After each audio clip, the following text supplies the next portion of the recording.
Buongiorno cari amici, benvenuti anche oggi nella live del vostro Maledetto Veneziano. Oggi risponderò ad alcune mie amicizie che mi hanno chiesto come e che parole si possono inserire nel subliminale attraverso l'adagio. Ho fatto altre pillole in cui spiegavo che l'adagida che io metto sui vari social come fotografia non è un pupazzetto voodoo e qualsiasi altro tipologia di magia bassa, no, di vibrazioni basse, ma è solamente il surrogato del corpo eterico del bersaglio, della persona che si vuole andare a influenzare.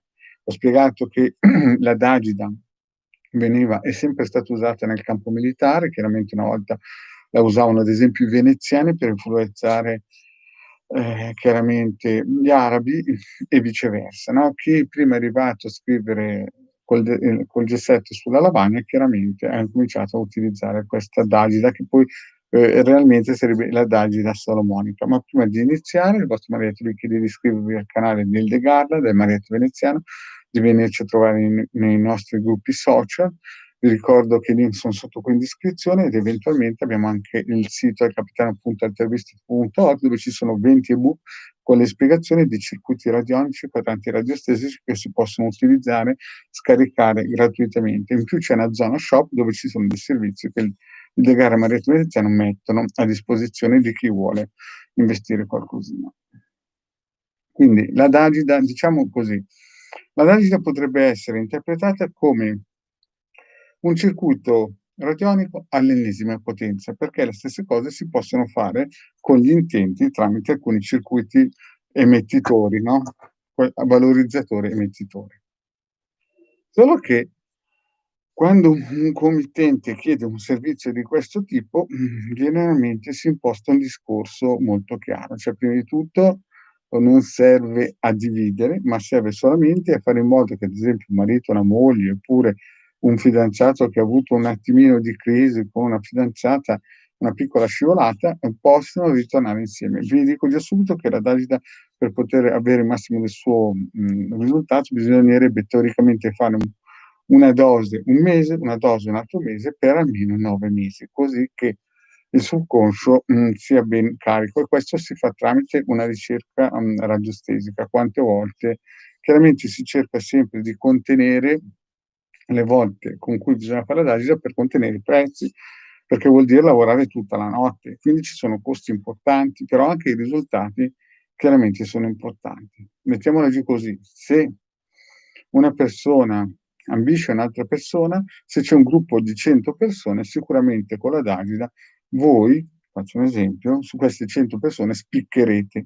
Poi è chiaro che la persona in sé, no, è che deve poi, cioè voglio dire, faccio un esempio molto semplice: se una persona pesa 150 chili e ci sono 100 modelle intorno, no, ipotizziamo che questo signore gli interessa, faccio un esempio molto così, no, una fotomodella, chiaramente voi spiccherete, però chiaramente dovrete in un certo senso limare queste piccole mancanze. Però l'adagito dà la possibilità ad alcune persone di avere un metro di vantaggio, oppure per posti di lavoro. Ma chi sceglie le domande, scusate, le parole chiave? Il committente.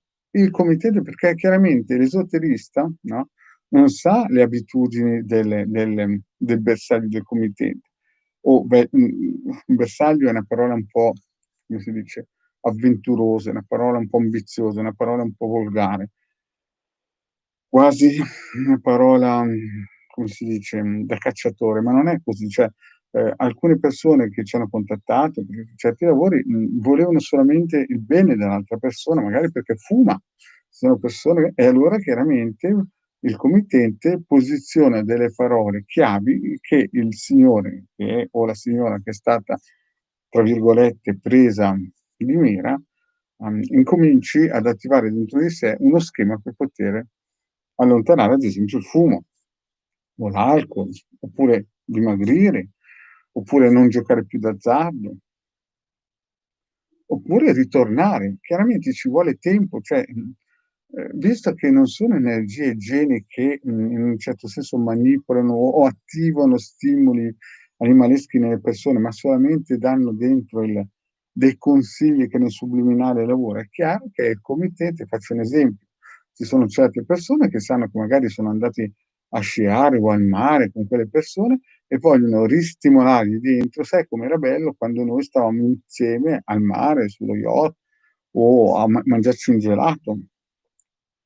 Sono piccole, frasi che vengono instillate nella persona così che ricordi, che rianimi, che rivitalizzi, certi sentimenti, no. Vi dico subito che ci vogliono 9 mesi, cioè voglio dire per vedere dei risultati importanti in cui effettivamente, il subconscio, dia una bella spinta importante e poi come minimo 1, 2, 3 volte al mese per rinforzare. Chiaramente bisogna lavorare di notte quando cioè i risultati migliori arrivano di notte quando la persona chiaramente dorme, È per questo che ci sono dei costi importanti, perché quando anche l'esoterista lavora tutta la notte è chiaro che perde tutta giornate di sonno o il giorno dopo e quindi sono praticamente 2 giorni di lavoro. Però i risultati alla fine, arrivano, ci vuole tempo, ci vuole calma, cioè non bisogna pensare come, quei Luna Park in cui dopo 8 giorni o 28 giorni ti fanno camminare sull'acqua e resuscitare i morti e trasformano il vino in acqua o l'acqua in vino, perché oggigiorno va di moda l'etanolo.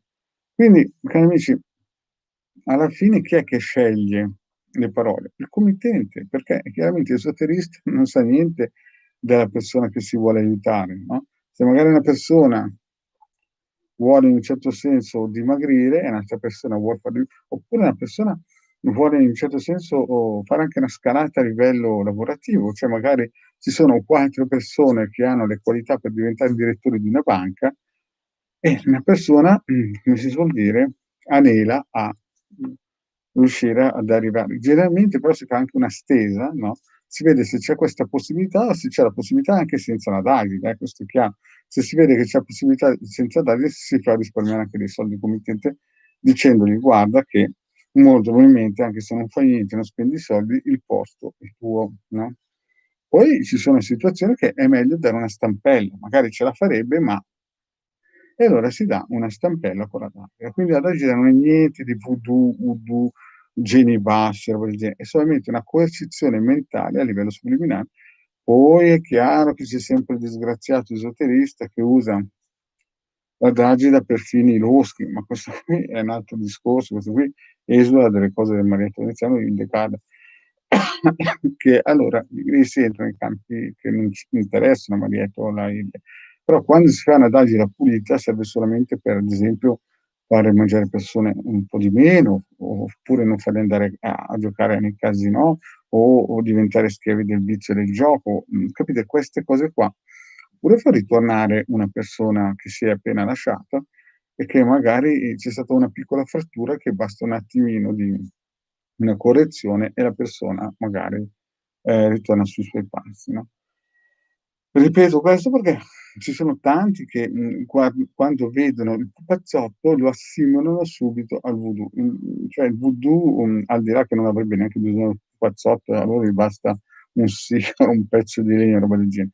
Ma fondamentalmente è importantissima la forma del pupazzotto perché rappresenta il corpo eterico del bersaglio, della persona s che si vuole influenzare, no, e poi a dipendenza del colore della cera anche le informazioni che si danno chiaramente sono importantissime, no, e generalmente si lavora tutta la notte per poter instillare, per poter fare in modo che nel subconscio adagio adagio entri. Vediamo un po'. Buongiorno Doris, buonanotte, grazie di avermi ascoltato. Quindi capite, l'adagio è importantissima, lo usavano i militari, anzi lo usano ancora, cioè voglio dire i servizi segreti a monte, dietro di loro hanno sicuramente esoteristi che la usano tutti i santi giorni. E come vi ho spiegato in altre pillole, se ci sono le chiese di Stato che ogni sabato e domenica e in alcuni paesi tutte le mattine a 7 e mezza iniziano a fare riti operativi, no, è chiaro che un perché ci sarà, no, e quando sono stanchi e non ce la fanno più attaccano col rosario quelle persone di una certa età. Quindi l'adagio è più o meno chi sceglie le parole? Il committente. Il committente decide di magari influenzare positivamente una persona per fargli fare delle azioni, chiaramente sempre positive, no, sempre positive, perché è chiaro se andate da un esoterista nero potete anche dire, come quella tipa là che andava in giro alla televisione che la magia non esisteva, poi a un certo punto ha deciso di buttarsi lei giù dalla tomba delle scale. Questo è successo più o meno 20 anni fa, no? Cioè, lei voleva fare la duretta nel talk show a dire che la magia non esiste, si vede che un gruppo di esoteristi l'ha pensato in un altro modo e gli ha fatto capire di non, capite? Certo, pensare male si fa peccato, però come dicevo a Caltare, alcune volte succede che si azzecca. Bene, cari amici, grazie di avermi ascoltato e alla prossima.